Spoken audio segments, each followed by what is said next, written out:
Assalamualaikum warahmatullahi wabarakatuh. Saya Andri Setiawan, calon guru penggerak angkatan 11 dari SMP Negeri Bingin-Teluk, Kabupaten Musirawas Utara, Provinsi Sumatera Selatan. Dan berikut ini adalah video diseminasi budaya positif yang sudah saya lakukan di SMP Negeri Bingin-Teluk. Selamat menyaksikan. Assalamualaikum warahmatullahi wabarakatuh.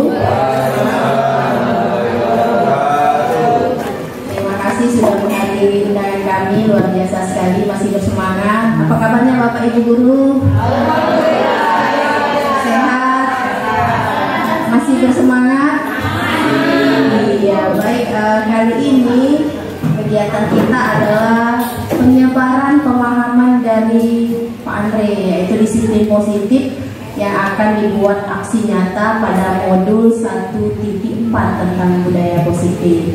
Nanti Pak Andre akan memberikan pemahaman kepada kita semua. Jika ada pertanyaan boleh ditanyakan, berpendapat boleh. Seperti biasa kita mengikuti yang namanya pemahaman seperti itu. Silakan Pak Andre. Baik Bapak Ibu, terima kasih. Kali ini saya akan memaparkan tentang budaya positif yang sudah kami pelajari di guru penggerak, ya, pendidikan guru penggerak modul 1.4 tentang budaya positif. Nah, sebelum kita mulai, kita berdoa terlebih dahulu. Semoga apa yang kita laksanakan hari ini bernilai ibadah dan menjadi berkah untuk kita semuanya. Kita berdoa di dalam hati masing-masing menurut agama dan kepercayaan kita.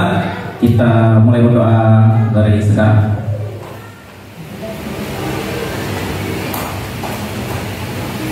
Berdoa selesai. Baik Bapak Ibu. Nah, di sini ada modul 1.4 tentang budaya positif. Budaya positif di sekolah lebih tepatnya Bapak Ibu ya.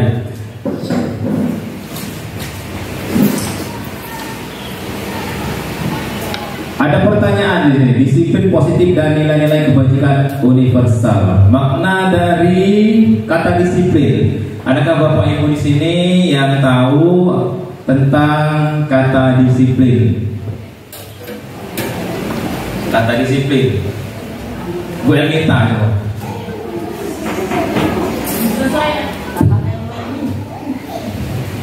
Menurut saya disiplin itu sesuai aturan. Sesuai aturan. Oke. Ada lagi guru BK, Pak Beri. Biasanya urusan dengan disiplin ini Pak BK. Nah, guru BK. Baik, langsung saja. Kalau menurut saya kata disiplin itu sama seperti Mbak Anita tadi, harus mentaati semua aturan yang ada di suatu tempat tersebut. Baik, terima kasih. Yang lain, Bapak Ibu yang lain, yang gak marah-marah, yang suka marah-marah, Pak Rio. Kalau menurut saya Andre mematuhi peraturan atau tata tertib ini, tapi secara konsisten. Secara konsisten, disiplin ya. Nah, disiplin itu Bapak Ibu, menurut Bapak Ibu perlu dipaksakan dari luar atau lebih bagus dari dalam? Dari dalam ya, dari dalam hati ya. Nah, sebelum kita mulai, kita kesepakatan kelas dulu tanpa harus ketik. Yang pertama, HP jangan silent-kan. Oke, siap? Jangan dibunyikan, maksudnya jangan dibunyikan. Yang kedua, kalau ada yang bertanya, tolong ada yang menjawab. Selanjutnya lagi, kalau apa lagi? Kalau ada yang ngomong, yang lain mendengarkan. Oke, itu ada tiga. Next, nah jadi itu tadi ya tentang disiplin. Jadi kebanyakan orang akan menghubungkan kata disiplin dengan tata tertib, teratur, dan kepatuhan pada peraturan. Kata disiplin juga sering dihubungkan dengan hukuman. Padahal itu sungguh berbeda. Karena belajar tentang disiplin positif tidak harus dengan memberikan hukuman. Justru itu adalah salah satu alternatif terakhir atau perlu kita tidak gunakan sama sekali ya. Dalam budaya kita, makna disiplin dimaknai menjadi sesuatu yang dilakukan seorang pada orang lain untuk mendapatkan kepatuhan. Kita cenderung menghubungkan kata disiplin dengan ketidaknyamanan. Ya, disiplin ini memang harus dipaksa terkadang ya. Padahal di sini apa tadi? Alternatif terakhir dan kalau perlu tidak usah digunakan sama sekali menurut modul yang kami pelajari, seperti itu. Nah, menurut Ki Hajar Dewantara menyatakan bahwa di mana ada kemerdekaan, disitulah harus ada disiplin yang kuat. Sungguh pun disiplin itu bersifat self-disiplin, atau yaitu kita sendiri yang mewajibkan kita dengan sekeras-kerasnya, tetapi itu sama saja. Sebab jikalau tidak cakap melakukan self-disiplin, wajiblah penguasa lain mendisiplinkan kita, dan peraturan demikian itulah harus ada dalam suasana yang merdeka. Jadi maksudnya di sini disiplin itu kalau tidak dari diri sendiri, maka orang lain yang di luar yang akan mendisiplinkan kita, ya. Peraturan, itulah yang namanya peraturan tadi. Next. Nah, di sini Bapak Ibu silakan mengungkapkan jawabannya, ya. Bila di sekolah tidak ada aturan yang mewajibkan guru datang tepat waktu, dan seandainya pemimpin atau pimpinan di sekolah tidak menegur Bapak Ibu ketika terlambat, apakah Bapak Ibu akan tetap datang tepat waktu untuk mengajar murid-murid? Jelaskan alasannya. Coba berikan. Bapak Ibu, ada pertanyaan ini? Yang bisa menjawab akan saya kasih hadiah. Ibu Sukawati, Pak. Bila di sekolah tidak ada aturan yang mewajibkan guru datang tepat waktu. Kalau kembali ke disiplin, kalau saya berpatokan disiplin diri kita dulu. Walaupun ada peraturan, tidak ada peraturan, kalau kita sudah biasa disiplin, kita akan melakukannya. Jadi tidak harus ada peraturan. Walaupun ada peraturan, kalau dilanggar ya sama saja. Baik, ya. Kalau itu menurut saya. Ya, betul, Bu. Sebagai hadiah ada beng-beng untuk Ibu. Luar biasa sekali, terima kasih Bu Sukawati. Sekarang pendapat dari Pak Tinto. Beng-beng. Bismillahirrahmanirrahim. Terima kasih. Tentunya kita membahas tentang disiplin. Di sini disiplin itu ada aturan, ada peraturan. Jadi kalau sudah ada aturan dan jika memang sudah disiplin itu sudah ada di dalam diri kita, maka kita walaupun kepala sekolah tidak menegur, kita akan tetap datang sesuai dengan jadwal atau aturan yang sudah dibuat oleh sekolah tersebut. Ini itu saja, terima kasih. Baik. Bisa sekali. Ada pempek nggak Pak? Ada.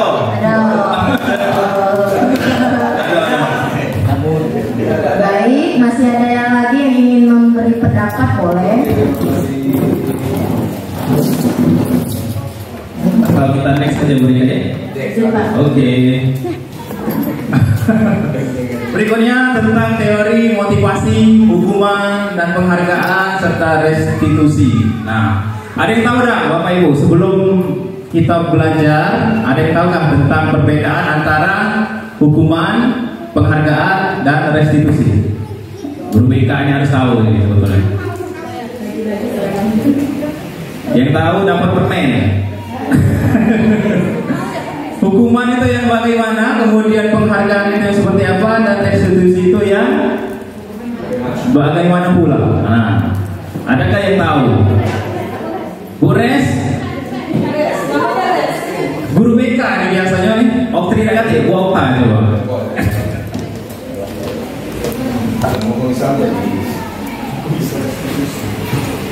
Kalau motivasi itu sesuatu yang kita berikan supaya anak itu bersemangat melakukan sesuatu aturan, itu motivasi. Kalau penghargaan itu hasil dari motivasi itu akan mendapatkan sesuatu yang didapatkan. Misalnya apa? Hadiah begitu, atau penghargaan ya? Penghargaan. Kalau hukuman akibat dari pelanggaran yang kita tetapkan, itu hukuman. Dihukum. Kalau restitusi, ganti rugi. Baik, yang lain Bapak Ibu. Resti. Coba resti. Restitusi. Oke, tidak apa-apa. Selanjutnya ya. Jadi ini Bapak Ibu. Masuk ke bagian tadi, motivasi, hukuman, pelanggaran, diskusi, restitusi dan sebagainya. Jadi sebelum belajar ke situ kita masuk dulu 3 motivasi perilaku manusia. Jadi manusia itu ada 3 landasan dia melakukan sesuatu itu. Yang pertama, untuk menghindari ketidaknyamanan atau hukuman. Jadi yang pertama untuk menghindari ketidaknyamanan atau hukuman. Ini adalah tingkat terendah dari motivasi perilaku manusia.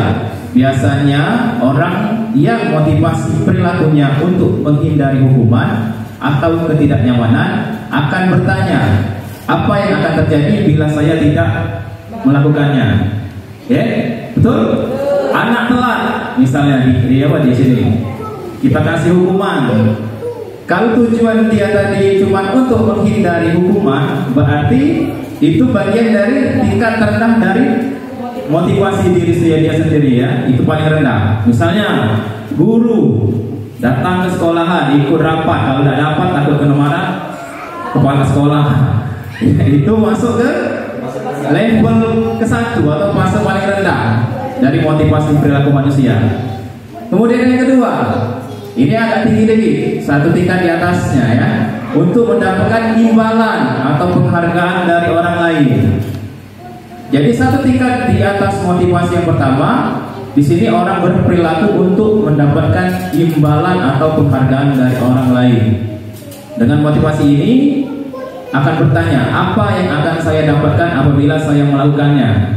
Nah, dari situ contoh, beng-beng, itu ya. Contoh lain lagi, misalnya nih, kenapa sih kami berdua kami ikut guru penggerak? Kenapa lah kami ikut guru penggerak itu? Apa yang akan kami dapatkan? Apakah itu sen dari kalau PPG ya misalnya? PPG itu kan tujuannya supaya guru mendapatkan sertifikat yang terusnya itu lagi langkah selanjutnya dapat tunjangan TPG atau sertifikasi. Kalau dia cuma mengharapkan tunjangan sertifikasi tadi, maka dia dapat tahap yang kedua di atas yang hukuman tadi yang pertama ya. Nah sekarang yang ketiga, level yang berikutnya, untuk menjadi orang yang mereka inginkan dan menghargai diri sendiri dengan nilai-nilai yang mereka percaya. Orang yang motivasi ini akan bertanya, orang dengan motivasi ini akan bertanya, akan menjadi yang seperti apa apabila saya melakukannya. Mereka melakukan sesuatu karena nilai-nilai yang mereka yakini dan dihargai, dan mereka melakukannya karena mereka ingin menjadi orang yang melakukan nilai-nilai yang mereka yakini tersebut. Jadi latar belakang ya enggak motivasi kami ikut guru penggerak itu supaya kami ingin upgrade diri. Jadi setelah PPG itu bukannya habis ilmu, masih ada lagi tahap berikutnya. Itulah terkadang di TikTok itu ada yang ngomongkan guru penggerak itu tahap paling tinggi ya setelah S1 kemudian PPG kira uji TikTok itu kan, padahal tidak seperti itu, tergantung dengan niat lagi. Next lagi, oke. Nah ini sekarang hukuman, konsekuensi dan restitusi. Ini perbedaannya Bapak Ibu ya. Perbedaan antara hukuman, konsekuensi dan restitusi. Ini penting dalam penerapan untuk ini kita, untuk siswa kita ya. Perbedaannya, hukuman itu sesuatu yang menyakitkan. Jadi sesuatu itu menyakitkan harus terjadi. Kemudian kalau konsekuensi, sesuatu yang harus terjadi. Kalau restitusi, sesuatu yang merupakan pilihan. Tadi ada contohnya. Kemudian hukuman ini biasanya menyebabkan orang tidak nyaman dalam waktu atau jangka waktu yang panjang. Kalau konsekuensi tidak nyaman untuk jangka waktu yang pendek. Kemudian menguatkan, untuk restitusi menguatkan untuk murid agar ya anak dalam waktu panjang. Lalu hukuman, korban akan mendapatkan keadilan. Jadi kalau ada anak kandung, kita kemudian hukum anak yang bocornya misalnya, maka itu akan memberikan keadilan bagi yang korban. Itu hukuman ya. Sedangkan untuk konsekuensi kita tidak mengurusi atau tidak kita mengabaikan korban. Jadi kita tidak mikir korban ini nak diapakan. Yang penting kita menjalankan konsekuensi. Kemudian untuk restitusi, korban mendapatkan ganti. Nanti ada contohnya. Kemudian perbedaan hukuman selanjutnya, murid akan tersakiti. Kemudian yang konsekuensi, anak dibuat tidak nyaman. Untuk restitusi, murid atau anak mendapatkan penguatan. Kemudian perilaku pasif agresif meningkat. Nah, silakan dibaca sendiri Bapak Ibu, yang panjang. Ya. Nah, kemudian ada negatifnya. Awas kalau dilakukan lagi ya. Awas kamu. Nah, biasanya diucapkan dengan seperti itu kalimatnya. Kalau kalimat dari hukuman tadi ya, pengancaman. Kalau netral, lakukan apa yang saya katakan. Ini untuk yang konsekuensi. Kemudian kalau restitusi, apa hal ini yang sesungguhnya ingin kamu lakukan. Kemudian ini tadi, kalau yang hukuman itu mode paksaan, kalau netral itu stimulus respon, kalau positif itu restitusi itu teori kontrol. Panjang, akhirnya dibagi menjadi grup. Baik Bapak Ibu, kita akan melanjutkan materi kita tentang keyakinan kelas. Tadi sudah sebagian disampaikan oleh Monika. Jadi memang keyakinan kelas ini lebih bagusnya itu Bapak Ibu setiap kali pertemuan kita membuat keyakinan kelas. Meskipun memakan waktu ya, tapi tidak apa-apa. Mengapa kita memiliki peraturan tentang mengemudikan helm pada saat mengendarai kendaraan roda 2 atau motor? Apakah Bapak Ibu ada yang bisa menjawab pertanyaan ini? Pertanyaan pertama, mengapa kita memiliki peraturan tentang penggunaan helm pada saat mengendarai kendaraan motor? Untuk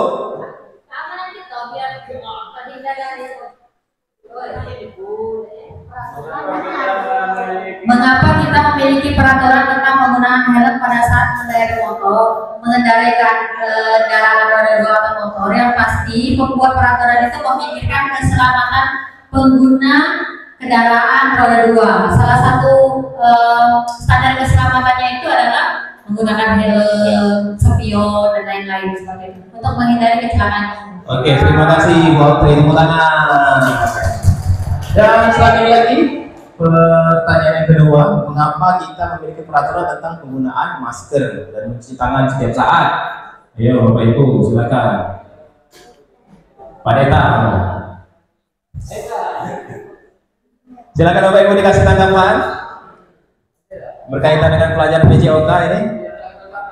Memiliki peraturan tentang penggunaan masker dan mencuci tangan setiap saat untuk menjaga kesehatan. Untuk menjaga kesehatan. Terima kasih Pak Deta. Ya. Jadi Bapak Ibu, sebetulnya memang tanpa kita harus ada peraturan pun sebetulnya kita menyepakati ya. Jadi kesepakatan itu atau keyakinan itu adalah sesuatu yang kita yakini tanpa memandang agamanya harus apa, tanpa memandang sukunya harus apa, tapi dengan adanya keyakinan tersebut tanpa tertulis pun kita sudah yakin bahwa sesuatu ini kalau kita menggunakan helm berarti alasannya untuk keselamatan ya. Betul seperti itu. Kemudian yang kedua, penggunaan masker dan mencuci tangan untuk kesehatan ya. Meskipun tidak ada aturan, tapi kita seluruh dunia meyakini dengan kita melakukan cuci tangan, dengan menggunakan masker, kita akan menjaga kesehatan kita. Baik, selanjutnya. Nah, ini salah satu contoh keyakinan kelas ya Bapak Ibu. Salah satu contoh keyakinan kelas, dan saya akan tunjukkan bagaimana cara saya membuat keyakinan kelas.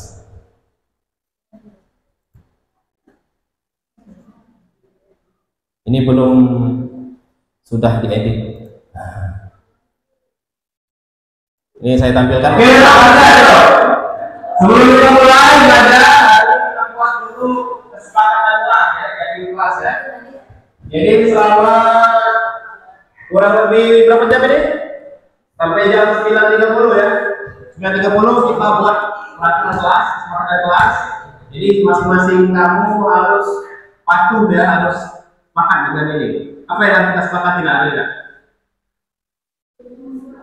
Satu, apa yang harus kita sepakati? Menjaga kebersihan. Terus yang kedua 71. Sopan santun. Iya. Jadi kalau ada yang ngomong harus didengarkan ya. Sopan santun ya. Menjaga sopan santun. Apa lagi? Kalau belajar harus diam. Harus apa? Harus bersemangat belajar. Kalau nggak semangat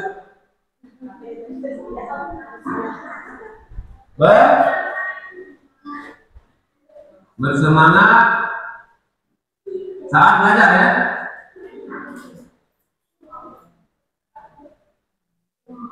Apa lagi? Saling menghargai.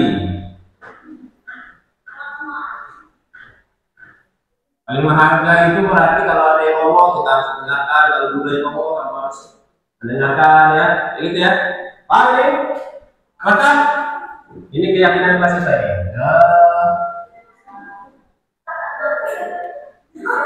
Nah, Jadi Bapak Ibu setelah ditulis keyakinan kelas tersebut ditandatangani ya sebagai tanda bahwa kita semua dalam satu kelas itu sepakat untuk menjalankan keyakinan kelas tersebut. Ditandatangani oleh siswa tersebut. Nanti pada saat pertemuan selanjutnya boleh diubah kembali keyakinan kelas tersebut. Nah, karena ini sumbernya dari hasil hasil kesepakatan mereka itulah. Next, apa lagi? Grace.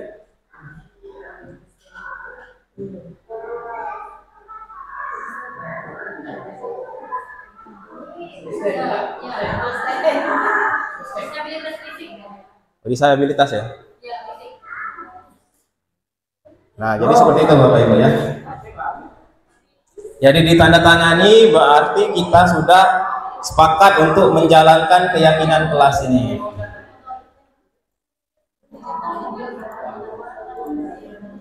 Oke, sebenarnya itu keyakinan kelas yang sudah kita sepakati ya. Sekarang coba kita baca sama keyakinan kelas 1. Menjaga kebersihan 2. Sopan santun 3. Semangat saat belajar 4. Oke, itulah dari kelas kita yang 4. Selama kurang lebih 3 jam ini kita harus sepakat dan mematuhi keyakinan kelas yang sudah kita ya. Baik, selanjutnya kalian buka ungkapan dan dulu. Ya, itu Bapak Ibu contoh keyakinan kelas yang sudah saya lakukan di kelas tadi, kelas 72. Selanjutnya nih, jadi keyakinan kelas bersifat lebih abstrak daripada peraturan. Kalau peraturan misalnya dilarang membawa HP, misalnya dilarang membawa senjata tajam. Kalau tadi kan saling menghargai, misalnya keyakinan kelas. Kemudian apa lagi berikan? Menjaga sopan santun. Nah, gitu. Kemudian keyakinan kelas berupa pernyataan-pernyataan yang bersifat universal. Pernyataan keyakinan kelas senantiasa dibuat dalam bentuk kalimat positif.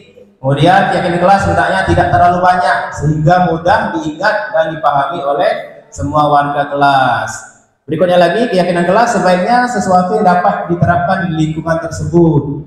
Semua warga kelas hendaknya ikut berkontribusi dalam pembuatan keyakinan kelas lewat kegiatan curah pendapat. Jadi anak-anak dimintai pendapat dulu. Jadi bedanya dengan peraturan, kalau peraturan itu biasanya bersumber dari satu orang, ya, dari guru, atau misalnya peraturan sekolah itu bersumber dari sekolah. Sedangkan keyakinan ini adalah sesuatu yang kita peroleh dari hasil diskusi, hasil curah pendapat. Kemudian bersedia meninjau kembali keyakinan kelas dari waktu ke waktu. Jadi boleh diubah kapanpun sesuai dengan kesepakatan kelas tersebut.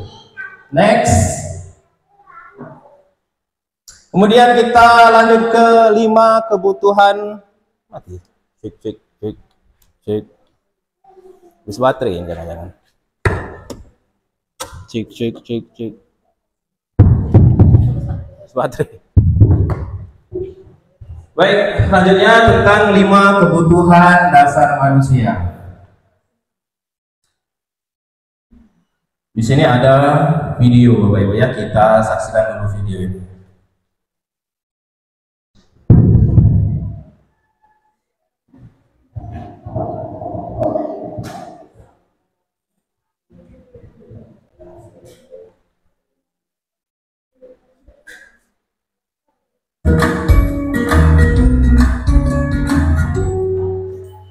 Salam dan bahagia Ibu dan Bapak guru hebat. Untuk membangun budaya sekolah yang positif dengan lingkungan yang aman dan mendukung murid untuk menjadi pribadi yang berdaya, seimbang, dan bahagia, salah satu upaya yang dapat dilakukan oleh guru adalah memahami kebutuhan dasar yang mendasari perilaku murid.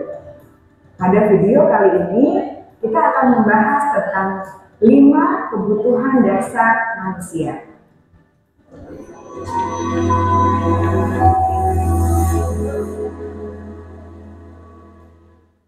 Ki Hajar Dewantara dalam salah satu kutipannya menyatakan, kita ambil contoh perbandingannya dengan hidup tumbuh-tumbuhan.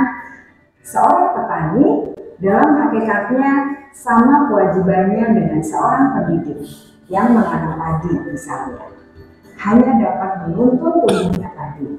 Ia dapat memperbaiki kondisi tanah, memelihara tanaman padi, memberi pupuk dan air, membasmi ulat-ulat atau jamur-jamur yang mengganggu hidup tanaman padi, dan lain sebagainya.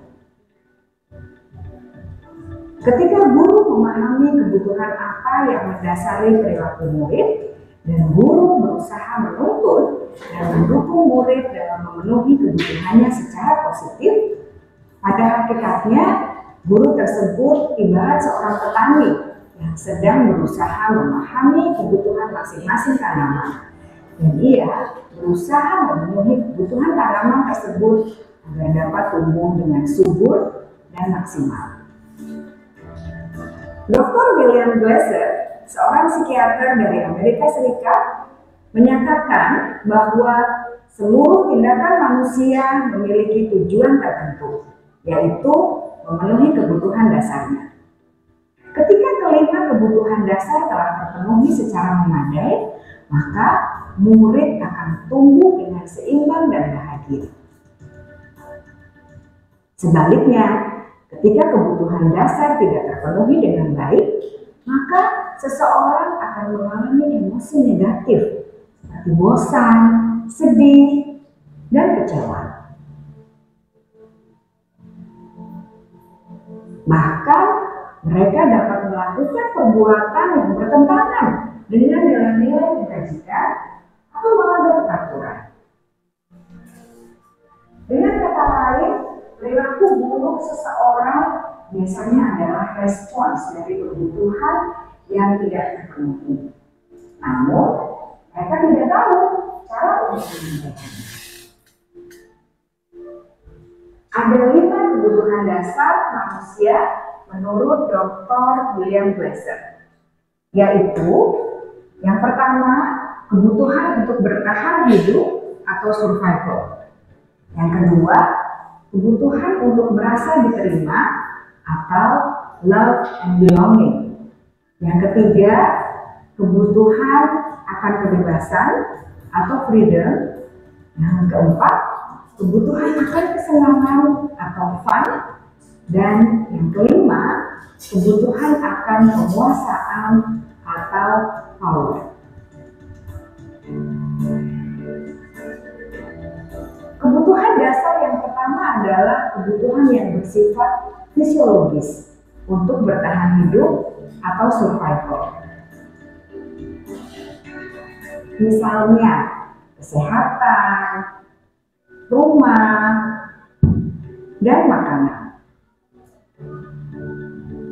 Kebutuhan biologis sebagai bagian dari proses reproduksi, termasuk kebutuhan untuk tetap bertahan hidup. Kebutuhan untuk merasa aman juga termasuk dalam kebutuhan ini.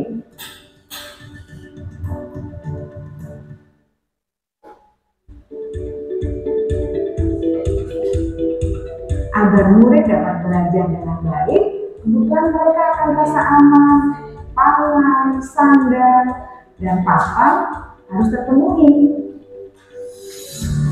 Bagaimana mungkin mereka dapat belajar dengan baik bila mereka datang ke sekolah dengan perut yang lapar atau bila rumah mereka kebanjiran?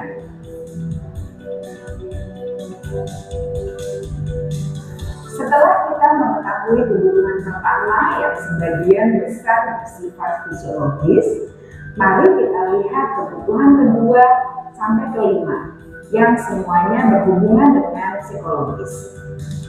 Mari kita lihat kebutuhan yang kedua, yaitu kebutuhan akan perasaan diterima oleh kelompok atau komunitasnya, atau kebutuhan love and belonging. Kebutuhan ini meliputi keinginan untuk tetap terhubung dengan orang lain seperti teman, keluarga, teman kerja, dan kelompok di mana kita tergabung. Setiap murid ingin menjadi bagian yang berharga dari kelas dan juga sekolah. Mereka juga ingin diterima oleh orang lain dan kelompoknya.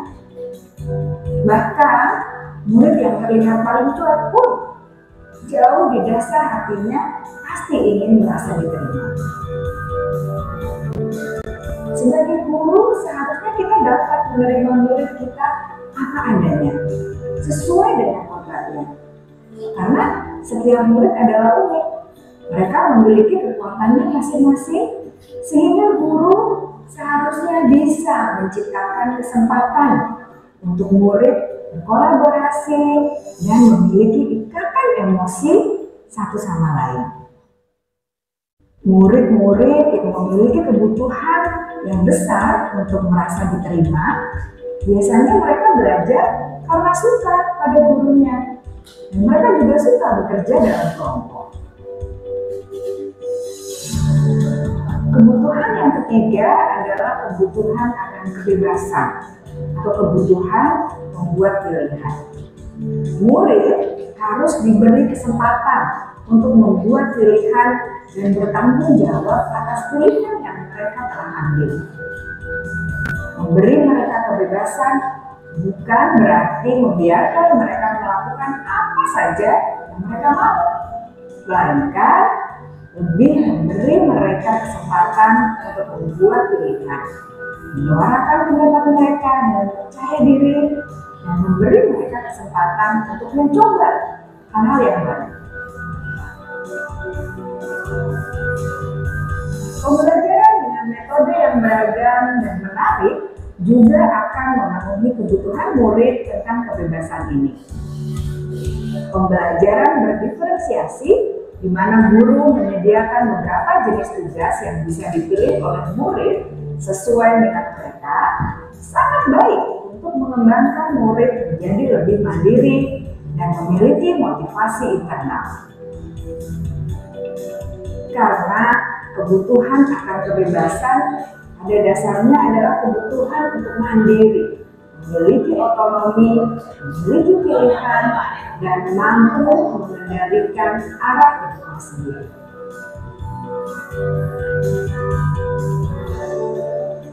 Kebutuhan yang keempat adalah kebutuhan akan kesenangan. Bayangkan Bapak Ibu hidup tanpa rasa senang, betapa menyedihkannya. Glaser menghubungkan kebutuhan akan kesenangan dengan belajar. Jangan sepelekan kebutuhan murid untuk merasa senang di kelas.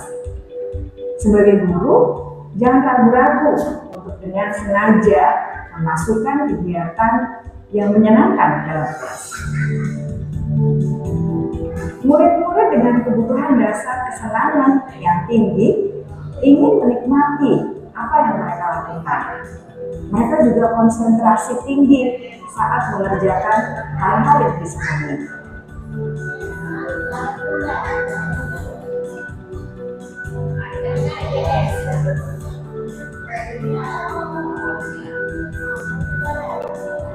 Kebutuhan yang kelima adalah kebutuhan akan penguasaan. Setiap murid memiliki kebutuhan untuk merasa kompeten, menjadi terampil, diakui capaian dan keterampilannya, didengarkan, bisa membuat dampak dan pengaruh, dan memiliki rasa harga diri. Mereka sebaiknya diberi kesempatan untuk membuat keputusan tentang hal-hal yang penting dalam hidupnya yang tidak merasa dikontrol oleh sistem sekolah. Pada murid yang telah menginjak usia remaja, seringkali mereka merasa tidak memegang kendali atas kehidupannya sendiri, karena guru barangkali berpengaruh dalam mengambil keputusan. Murid-murid yang memiliki kebutuhan dasar akan penguasaan yang tinggi biasanya selalu ingin menjadi pemimpin. Mereka juga suka mengamati sebelum mencoba hal-hal yang baru. Mereka juga perfeksionis dan merasa kecewa bila melakukan kesalahan.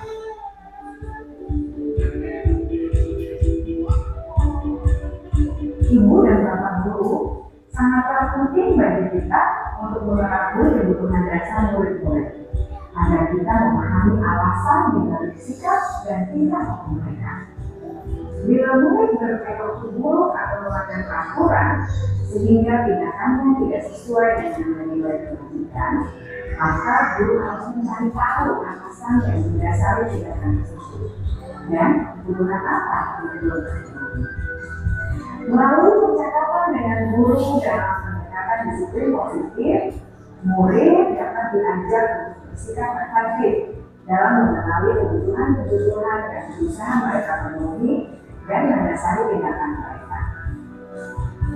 Jika guru mengabaikan perilaku buruk murid, maka perilaku tersebut akan berpengaruh pada suasana kelas yang tidak kondusif dan akan berpengaruh pada tujuan dari pendidikan itu sendiri. Ibu, bapak guru hebat, mari kita menjadi guru yang lebih baik dengan memahami. Baik, Bapak Ibu, adakah yang bisa menjelaskan salah satu poin ya dari kebutuhan dasar manusia? Jadi ada beberapa, ada 5 ya tadi ya. Yang pertama apa tadi Bapak Ibu? Bertahan hidup. Bertahan hidup, kemudian yang kedua? Merasa diterima. Kemudian yang ketiga? Ayo.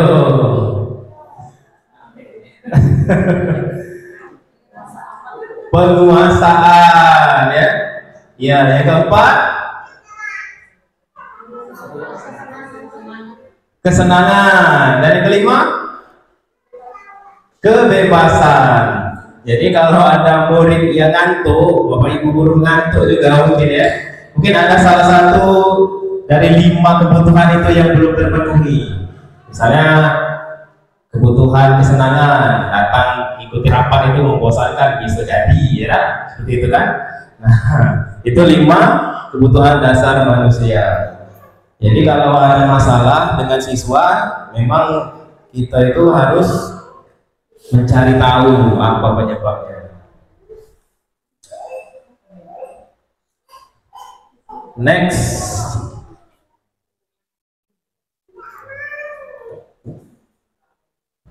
Di sini ada 5 posisi kontrol ya, selanjutnya 5 posisi kontrol. Nah, sebelum kita menonton video, menurut Bapak Ibu ya, apakah penghargaan atau hadiah itu efektif untuk meningkatkan motivasi murid? Ayo Bapak Ibu, Bu Oktri sudah tadi. Menurut Bapak Ibu, penghargaan atau hadiah itu efektif untuk memotivasi murid? Ini terkait dengan materi tadi, penghargaan, motivasi, hukuman, dan juga restitusi. Ayo, coba Bu Oktri lah, Bu Oktri, silakan.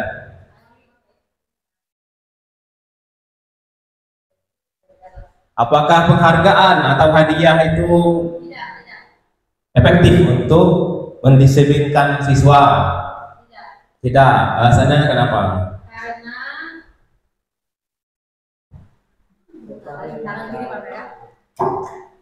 Menurut saya itu tidak akan membuat sesuatu bertahan lama, mempertahankan perilaku positif kalau di BK itu. Karena penghargaan itu pertama dari luar, bukan dari dalam dirinya. Jadi motivasi eksternal yang tidak kuat. Sewaktu-waktu bisa berubah. Jika dia sudah mendapat penghargaan, maka perilaku negatifnya bisa kembali lagi. Kalau di BK itu penguatan positif itu atau reinforcement positif itu dari orang lain itu tidak terlalu berpengaruh terhadap perubahan perilaku seperti itu. Ya. Jadi penghargaan ataupun hadiah itu tidak terlalu berpengaruh atau bisa jadi berpengaruh untuk jangka waktu pendek ya. Tapi untuk selamanya dia tidak bisa. Termasuk juga penghargaan juara itu mungkin tidak juga. Karena hasil akhir itu sebetulnya lebih bagus lagi kalau dari dalam, bukan untuk mendapatkan hadiah, bukan untuk mendapatkan penghargaan, juara dan sebagainya itu, tapi lebih motivasi internalnya ya. Nah di sini ada 5 posisi kontrol, kita simak lagi videonya Bapak Ibu.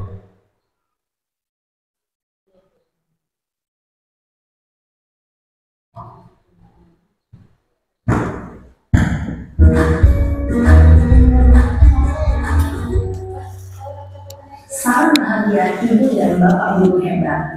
Dalam penerapan disiplin positif restitusi, salah satu program yang dikembangkan adalah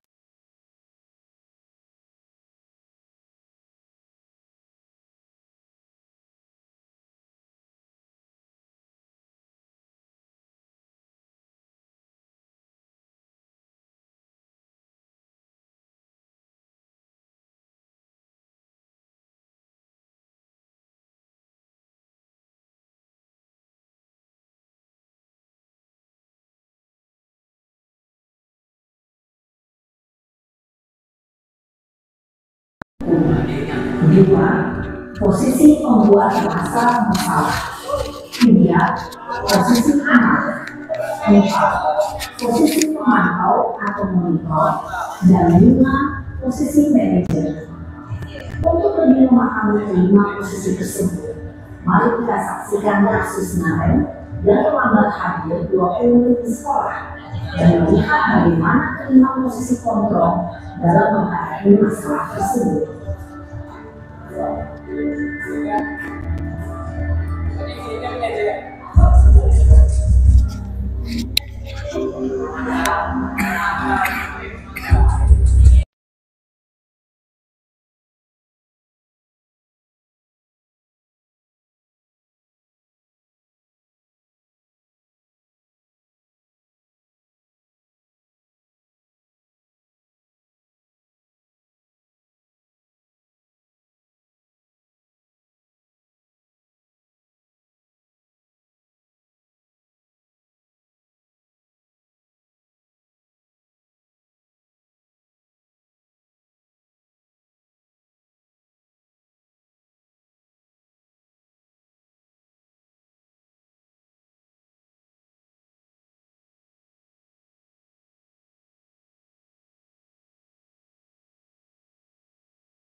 Selamat pagi Bu. Nah, Ren, apa peraturan sekolah kita tentang jam berapa kita harus masuk sekolahnya? Kita harus di sekolah jam 7 Bu. Iya betul, sekarang sudah jam 7.20. Mari sudah tahu konsekuensinya jika terlambat hadir. Paham Bu, saya harus tinggal kelas pas jam istirahat selama 20 menit. Iya benar, konsekuensinya demikian. Jadi nanti jam 9.30 pas istirahat, kamu harus tinggal di kelas, kerjakan tugas tambahan untuk ketertinggalan kamu, ya? Baik Bu. Posisi pemantau mengandalkan perhitungan atau data untuk mengontrol murid. Guru mengarahkan murid berdasarkan peraturan dan konsekuensi. Seorang pemantau menunjukkan bahasa tubuh dan ekspresi wajah yang datar dan cenderung formal.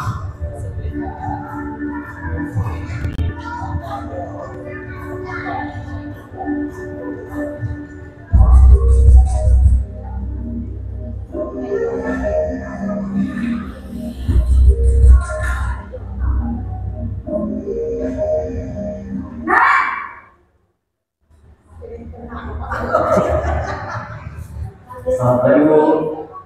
Selamat pagi, Ren. Maaf Bu, saya terlambat. Iya, sekolah masuknya jam 7, sekarang sudah jam 7.20.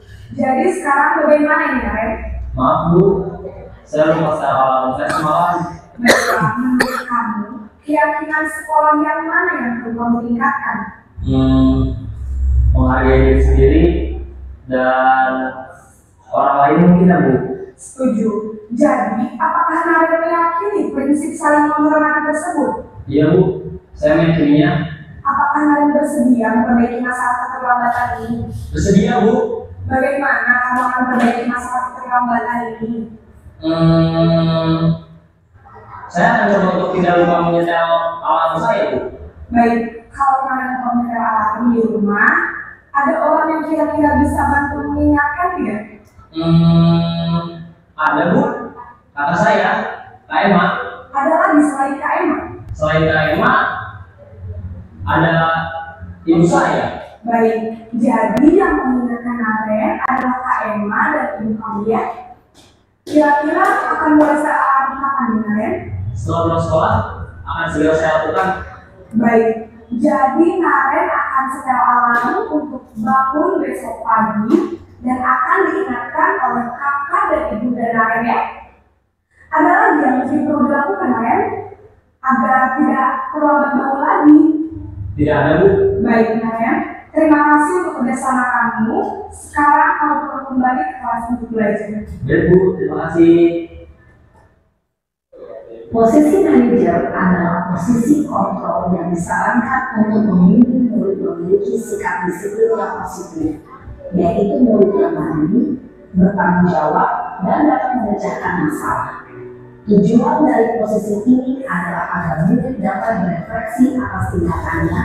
Guru akan dengan tulus memberikan pertanyaan-pertanyaan bermakna, sehingga membuat murid dapat belajar dari kesalahannya dan mencari sebuah solusi untuk menyelesaikannya.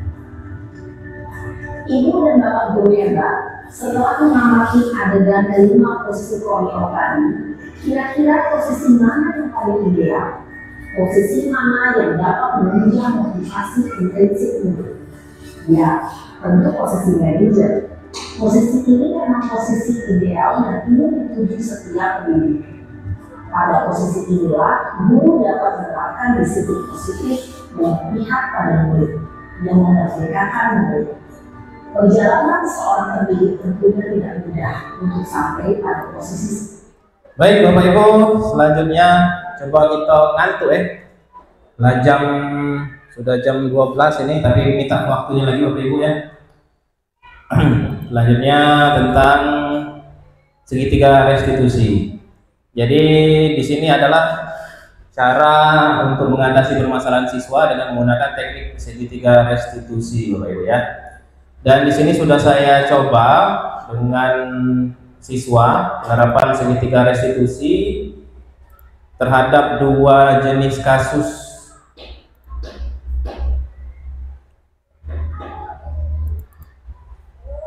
Coba kita putar ya.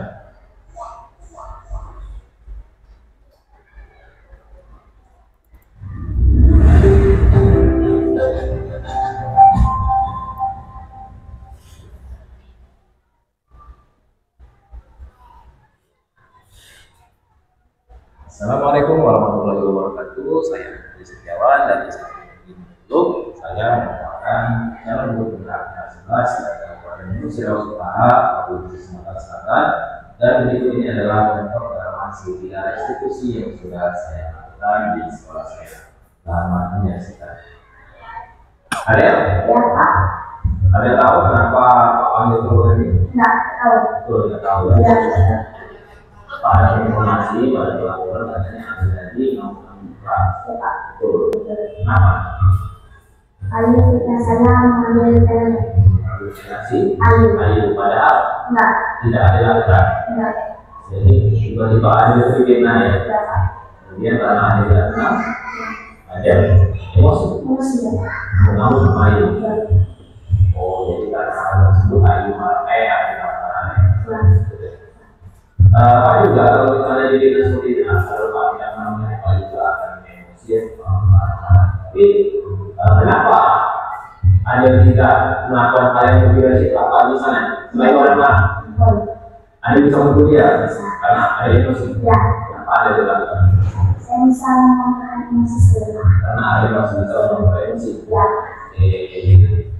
Apakah tindakan kita marah-marah itu diperbolehkan? Tidak. Harusnya gimana? harusnya kita kan sesama sekolah sama kita harus menghormati sesama orang Jadi harus menghargai, menghormati ya. Ada dari yang sini. SD 57 Jadi maksudnya meninggal jadi pembeda antara si Ayu SD 3 SD 3. Oke, jadi kita ini sudah di dalam sekolah apa? harus lebih Ini menghargai ya. Jadi menurut Anda tindakan Anda yang marah-marah tadi itu atau salah? Salah. Oke, baik. Harusnya ke depan gimana? Apakah ada akan terus marah-marah dengan Ayu? Apakah ada akan menunjukkan seperti apa? Apakah ada akan memaafkan dia? Memaafkan dia ya. Jadi setelah ini ada boleh keluar, ada minta maaf sama dia.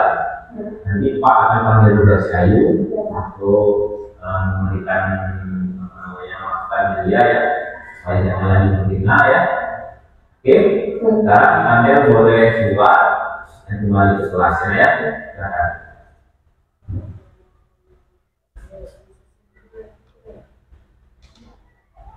Rahasia.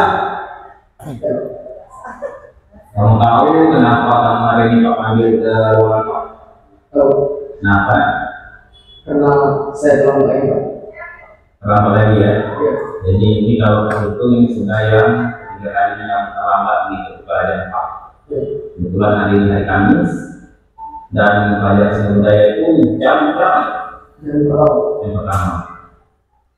Kamu tahu jam berapa di Kamis? Jam 7. Jam 7 pas.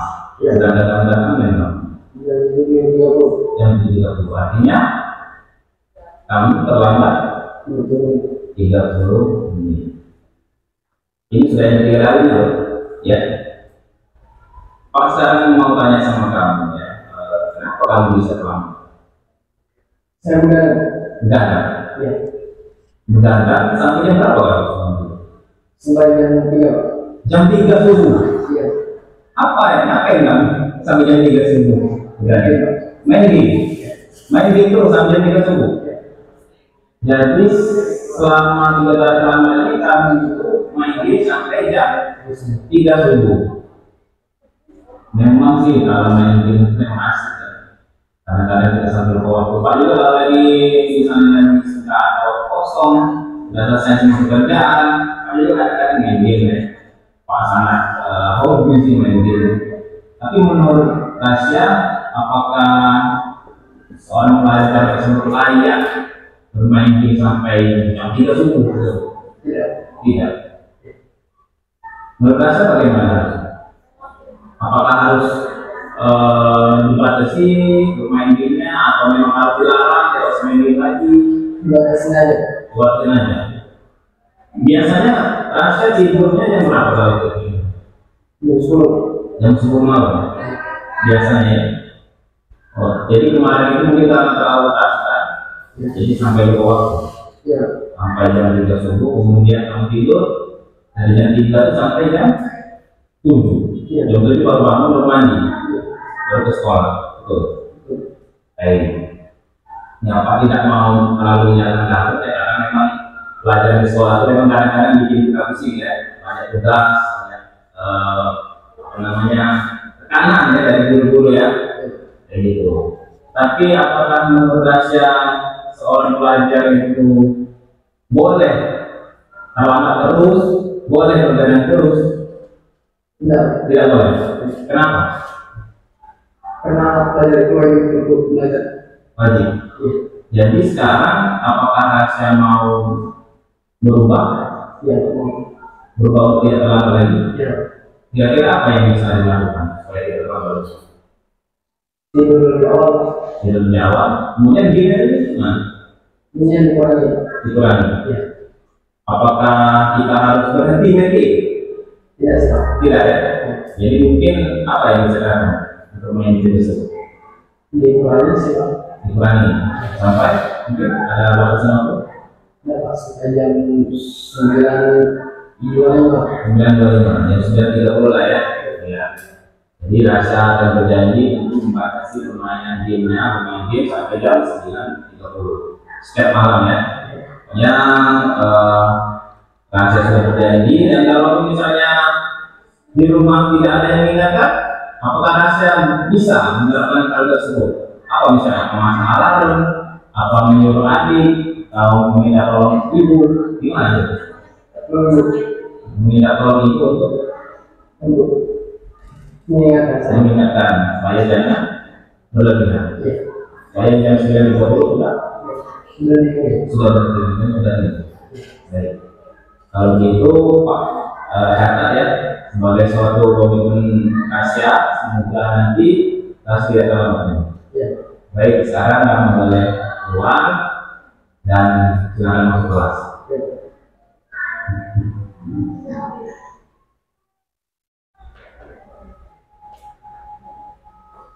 Assalamualaikum warahmatullahi wabarakatuh. Nama saya Adi Asmas, saya masih di luar. Saya sangat senang sekali dengan sesi kami bahwa ini pertama ketika saya melakukan kesalahan. Saya tidak langsung dihukum, tapi saya benar-benar berdiskusi untuk mencari solusi atas segala yang saya lakukan. Assalamualaikum warahmatullahi wabarakatuh. Saya Rasya dari kelas 94. Saya merasa sangat senang ketika saya diajak berdiskusi dan tidak langsung dihukum atau dimarahi ketika saya melakukan kesalahan. Karena hal tersebut membuat saya menyadari kesalahan dan mencari solusi sendiri dari tindakan yang sudah saya lakukan. Wassalamualaikum warahmatullahi wabarakatuh.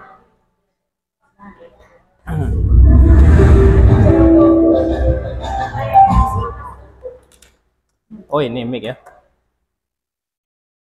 Ya Bapak Ibu, itu tadi contoh penerapan segitiga restitusi ya dari Rasya dan juga Adel kelas 7. Berikutnya lagi post test. Post test ya Bapak Ibu ya. Pertanyaannya tadi di Quizzes. Oke. Lanjut Bu Rika.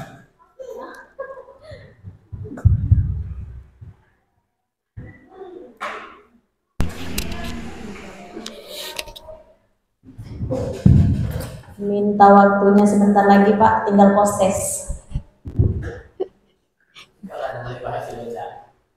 Gawat nanda Pak Oja.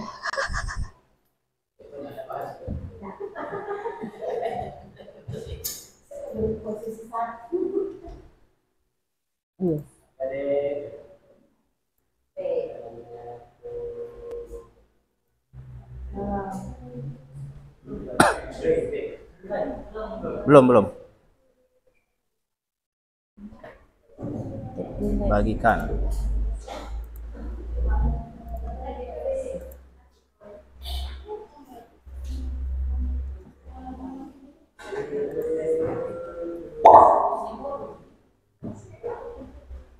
Pak Deta, duluan sekali masuk.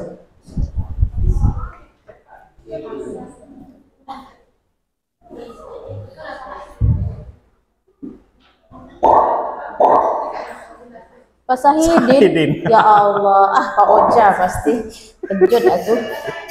Iya, Sahidin.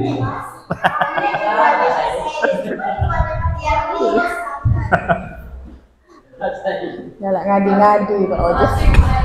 Pak Oja memang cinta pisan.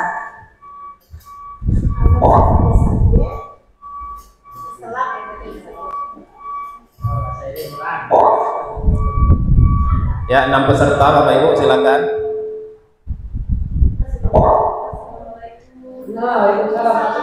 Sebut.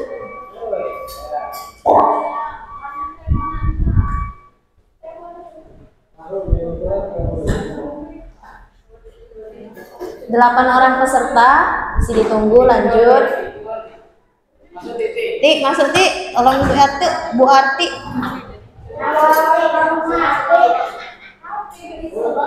Oh, tak punya HP ya Bu.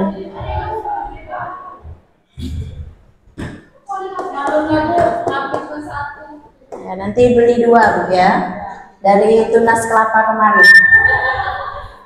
Nggak ada uangnya itu Bu.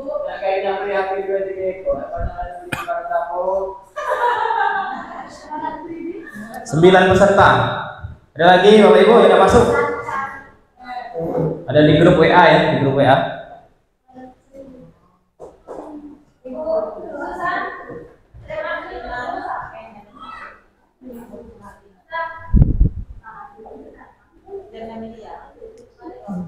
Mutmainah. Mutmainah.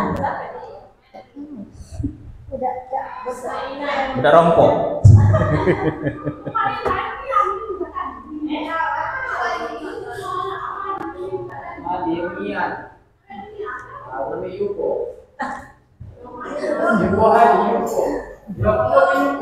Lanjut Pak. Lanjut ya. Baik Bapak Ibu, kita mulai ya. 9 peserta.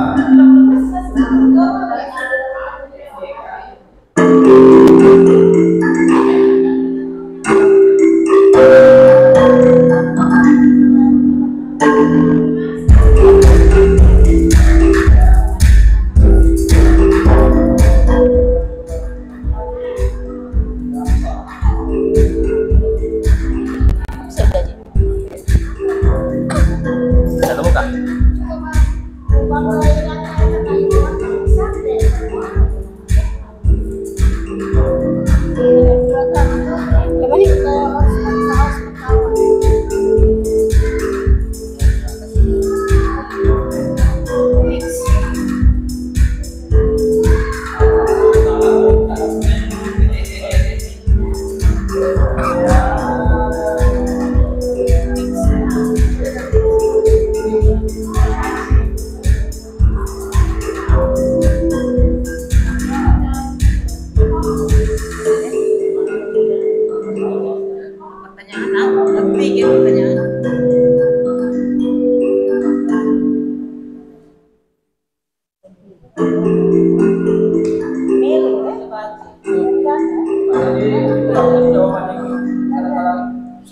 Ciko paling Pak. Ciko baca diulang. Pukul arti. Pukul arti.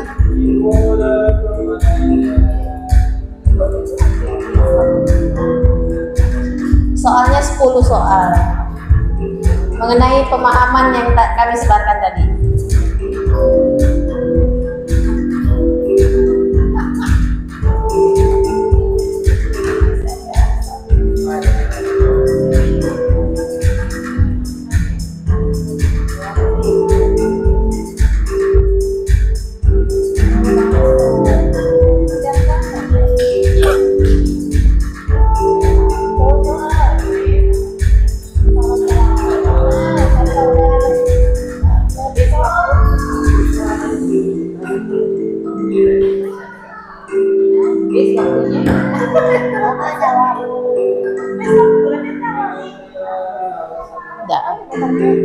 Belum keluar baik.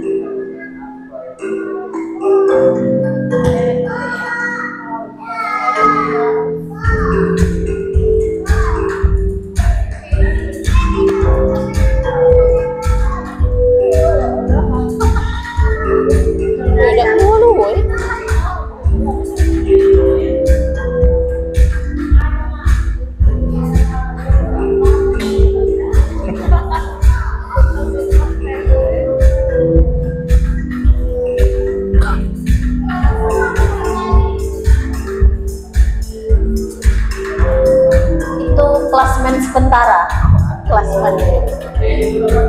Syahidin nomor 6. Belum ada jawaban yang benar, Pak. Iya.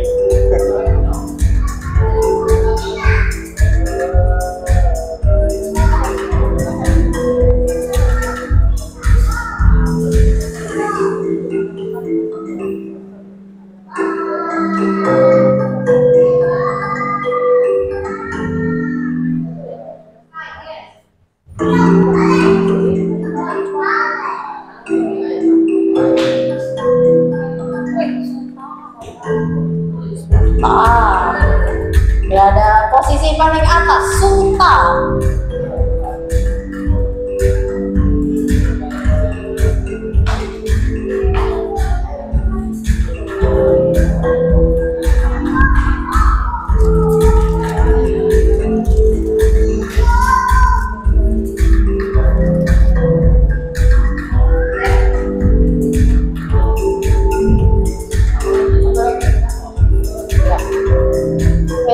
Ada satu soal yang pacak dijawab. Masing? Pilih baik. Soal yang salah yang pacak dijawab.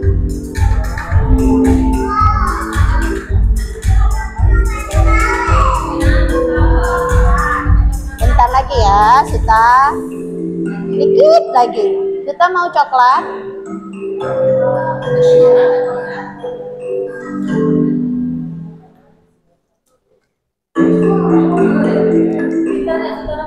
Iya, dapat juara.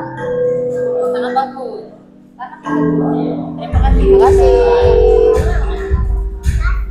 Sama-sama. Pak Syahidin berada di posisi ke-6.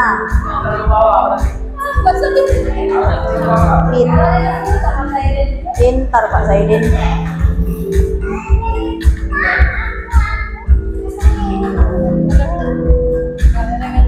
Ais.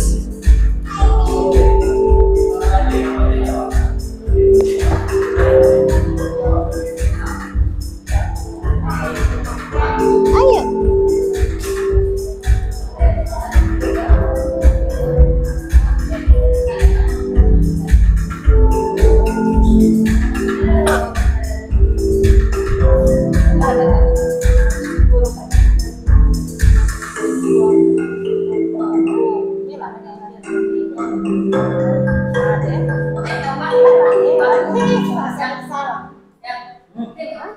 Ini sinyal.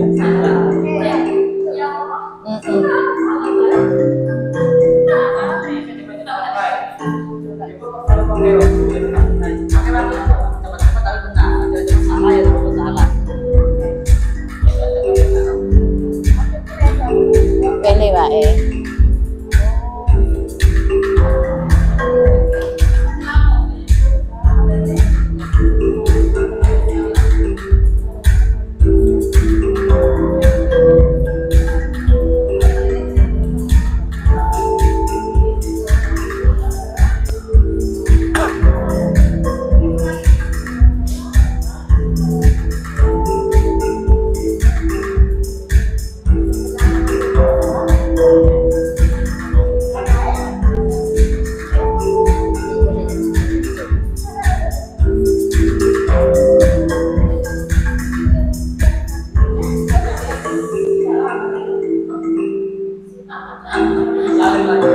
Bidang isi, kan sinyal ya.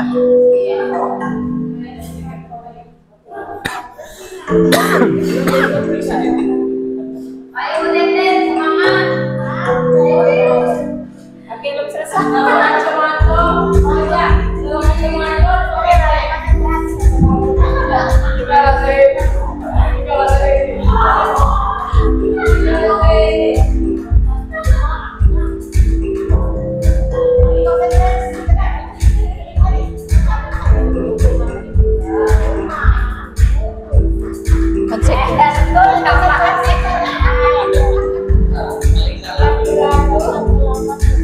Sudah Bapak Ibu? Belum ya, Bu Titin ya? Tunggu Bu Titin ya.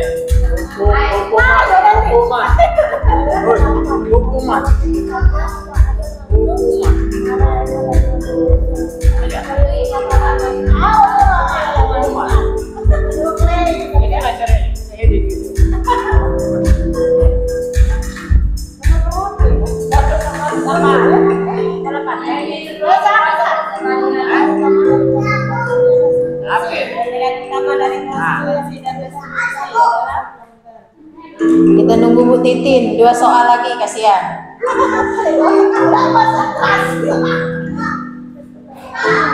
Oke.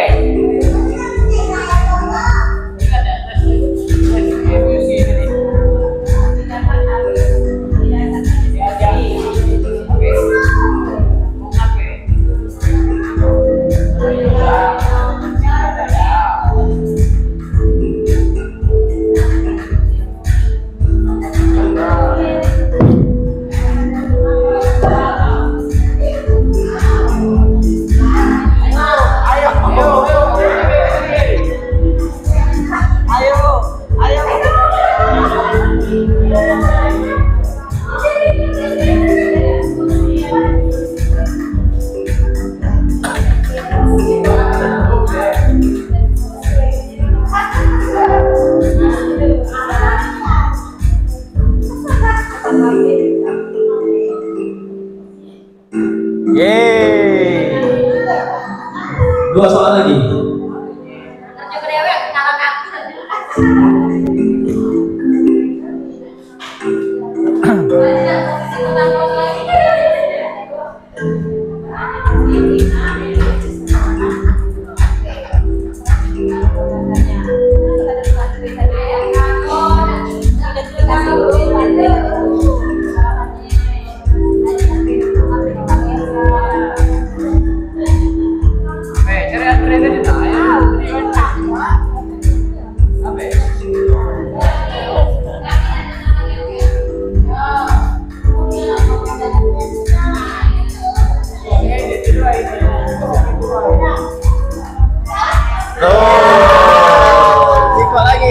Setelah perdebatan yang kuat, lanjut 1 soal lagi.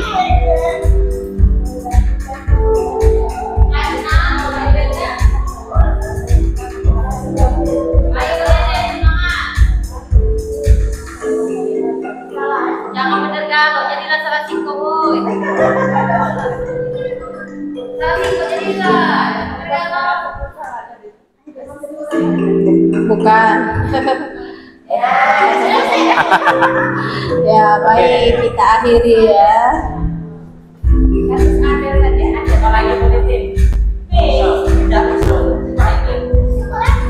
Itu udah diselesaikan Pak Andri. Oke, peringkat pertama dari AS Sultan.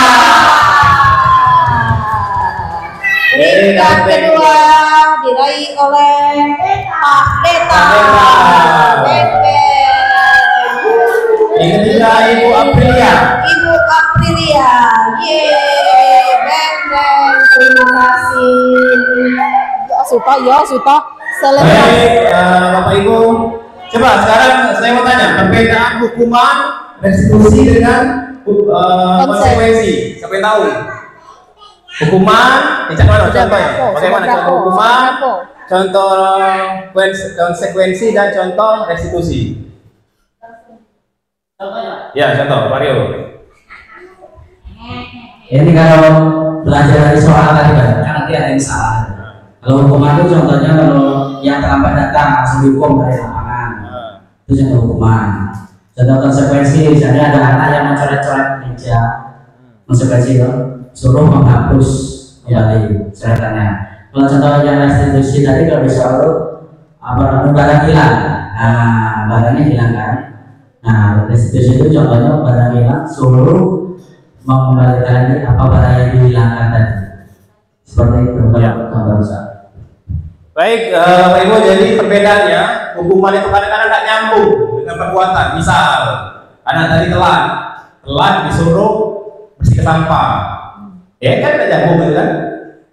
Kemudian misalnya lagi anak tadi dapat nilai kecil atau tidak bawa buku, anak tidak bawa buku. Kemudian kita suruh lari ke lapangan, nyambung nggak tadi? Tidak nyambung, itu namanya hukuman. Kemudian kalau konsekuensi apa memberikan? Konsekuensi, misal nih konsekuensi, Bu Titi minjem laptop sekolah. Nah misalnya, tiba-tiba laptop sekolah tersebut rusak. Nah jadi Bu Titi harus mengganti, itu namanya konsekuensi. Kemudian contoh ke siswa, misalnya budak tadi, anak tadi minjam buku dengan perpustakaan. Nah, ternyata bukunya tadi hilang. Jadi konsekuensinya adalah mengganti. Kemudian kalau restitusi itu kata Pak Rio tadi, apa Pak? Barang hilang, kemudian bertanggung jawab. Kalau restitusi coba boneka. Oke, restitusi itu apa Ibu ya? Kita mencari solusinya bukan dari kita, tapi dari si anak tadi. Dia pengennya kayak mana? Misalnya dia tadi bangun di kesiangan, dia tuh lain dari solusi, bukan dari kita. Nah, kayak gitu ya. Ya semoga perbedaan yang tadi bisa menambah keilmuan kita ya. Kemudian yang terakhir, refleksi Bapak Ibu ya, kegiatan apa yang kita lakukan hari ini, mungkin Bu Titi, kegiatan apa yang kita lakukan hari ini? Tuh. Refleksi Bu Titi. Kegiatan apa yang kita lakukan hari ini? Belajar apa? Belajar misalnya. 5 posisi kontrol. Kita hari ini ngapain hari ini? Belajar materinya 5 posisi kontrol tadi. Oke, ya terima kasih. Yang kedua, bagaimana perasaan hari ini? Temi, perasaannya Temi. Senang. Wah, luar biasa Bu Temi. Selanjutnya, apa yang Anda pelajari hari ini? Khususan, langsung tembak ya. Biar cepat. Jurusan nulisnya, jurusan bacanya bukan? Mahasiswa.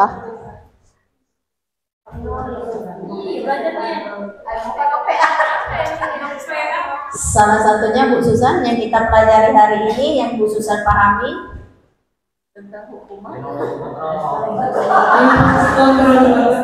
Oke, terima kasih. Yang terakhir, tindakan apa yang akan Anda lakukan setelah belajar hari ini?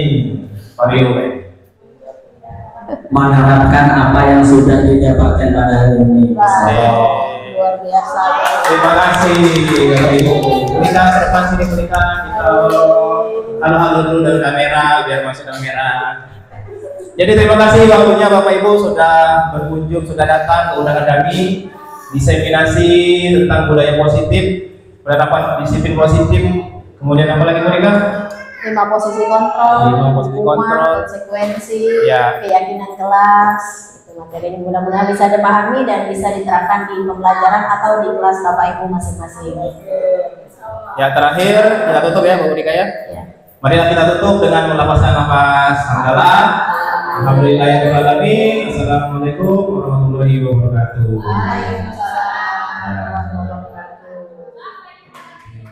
Baik, refleksi yang saya akan coba utarakan pada video kali ini adalah setelah mempelajari modul 1.4 saya banyak sekali mendapatkan ilmu-ilmu baru khususnya ketika menghadapi permasalahan yang dilakukan oleh siswa.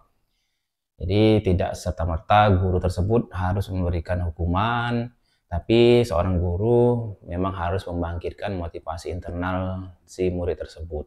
Karena apa? Karena jika mereka menyadari kesalahan mereka dari dalam diri mereka, mereka akan berubah menjadi lebih baik.